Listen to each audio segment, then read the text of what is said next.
लोग स्टार्ट करते हैं प्रवास प्रक्रिया के प्रमुख अवयवों को।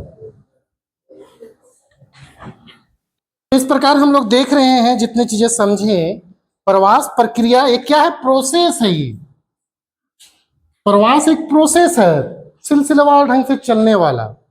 उसमें विभिन्न अवयव हैं और वो विभिन्न अवयवों के बारे में हम लोग जानने जा रहे हैं। तो प्रवास प्रक्रिया क्या है, लोगों के स्थान परिवर्तन से संबंधित है। एक प्रक्रिया है जिसमें लोग एक स्थान से दूसरे स्थान तक जाते हैं, लेकिन क्या तुरंत चल जाते हैं? नहीं ना, एक प्रोसेस उसमें लगती है और उस प्रक्रिया के तहत कई अवयव या तत्व शामिल होते हैं। वो तत्व या अवयव कौन है? सबसे पहला उद्गम स्थान, गंतव्य स्थान, अप्रवास और उत्प्रवास। देखिए, इसको फ्लोचार्ट में हम लोग कर लिए हैं। अगर लॉन्ग क्वेश्चन आता है कि प्रवास से क्या समझते हैं, विस्तृत विवरण प्रस्तुत करिए, तो ये पूरा आंसर होगा। इसमें फ्लोचार्ट भी डालेंगे सारे लोग, ठीक है। अब हम लोग एक एक करके सारी चीजों को बात करते हैं, ठीक है। तो सबसे पहले हम लोग लेते हैं किसका? उद्गम स्थान का।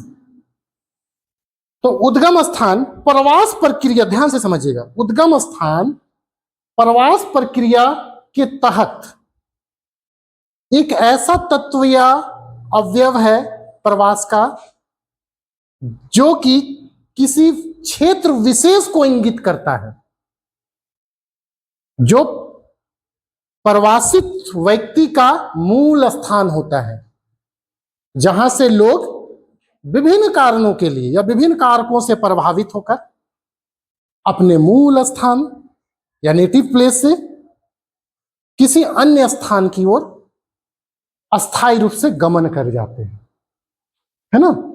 तो वो क्या कहलाया? वो स्थान उद्गम स्थान कहलाया, ठीक है। जैसे सांस्कृतिक कारक, कल्चरल फैक्टर के वजह से प्रभावित होकर एक गांव की जो महिला है शादी के पश्चात हमेशा के लिए दूसरे गांव में प्रवास कर जाती है।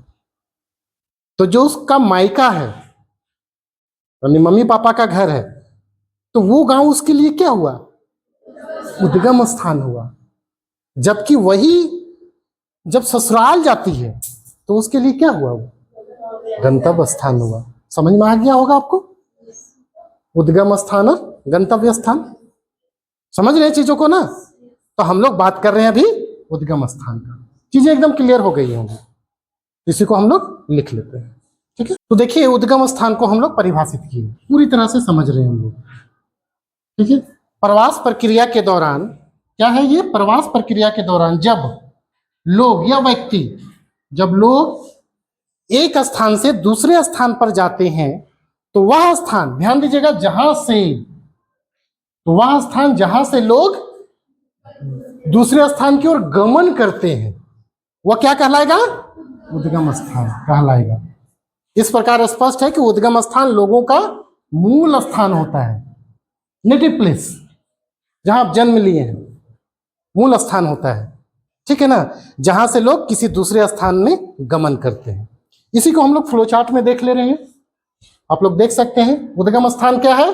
प्रवास प्रक्रिया का एक तत्व है, अवयव है, एलिमेंट्स है। यहाँ पे दो स्थान होते हैं प्रवास के दौरान, प्रवास प्रक्रिया के दौरान दो स्थान होते हैं। पहला स्थान मूल स्थान, दूसरा स्थान अन्य स्थान। मूल स्थान जहां व्यक्ति जन्म लेता है, जहां व्यक्ति अपना पूरा बचपन बिताता है, नहीं, वहां से वह व्यक्ति जब अन्य स्थान की ओर गमन करेगा, जैसे मूल स्थान मान लीजिए बगोदर है, गिरिडीह जिला का एक प्रखंड बगोदर, जो एक ट्रांसपोर्ट सिटी भी है। अगर कोई गए होंगे तो वहां देखिएगा NH2 NH100 दोनों मिलता है, चौराहा बनता है वहां पे और गाड़ियां वहां पे रुकती है, इसलिए वो क्या है, स्पोर्ट। तो आइए देखते हैं हम लोग गंतव्य स्थान को। उद्गम स्थान हम लोग देख लिए, गंतव्य स्थान क्या है? तो प्रवास प्रक्रिया के दौरान जब लोग एक स्थान से दूसरे स्थान पर जाते हैं, तो जिस स्थान में, ध्यान दीजिएगा, जिस स्थान में आगमन करते हैं, आते हैं, वह स्थान उसका क्या कहलाता है? गंतव्य स्थान कहलाता है। स्पष्ट है कि स्थान परिवर्तन के दौरान जब व्यक्ति अपने उद्गम स्थान से किसी अन्य स्थान में गमन करता है, तो गमन करने वाला स्थान उस व्यक्ति का गंतव्य स्थान कहलाएगा। फ्लो चार्ट में आप लोग स्पष्ट देख सकते हैं गंतव्य स्थान क्या है, तो प्रवास प्रक्रिया का एक अवयव है, तत्व है। और इसके तहत हम लोग प्रवास प्रक्रिया के तहत दो स्थान रखते हैं, स्थान ए, स्थान बी। स्थान ए के तौर पर हम पदमा को रखे हैं, जो आपका लोकल रेसिडेंस है अपना पदमा। और यहां से कोई लोग अगर मान लीजिए चला गया मुंबई, आर्थिक कारणों से मुंबई या दिल्ली, और वहीं जाके बस गया फैमिली के साथ, तो उस व्यक्ति के लिए ये पदमा क्या कहलाएगा, उद्गम स्थान।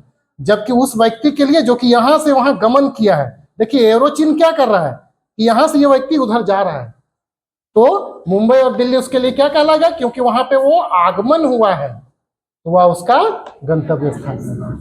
इस प्रकार आज हम लोग उद्गम स्थान और गंतव्य स्थान को कंप्लीट किए। ठीक है, कल के क्लास में हम लोग आप्रवास और उत्प्रवास को देखेंगे। ठीक है।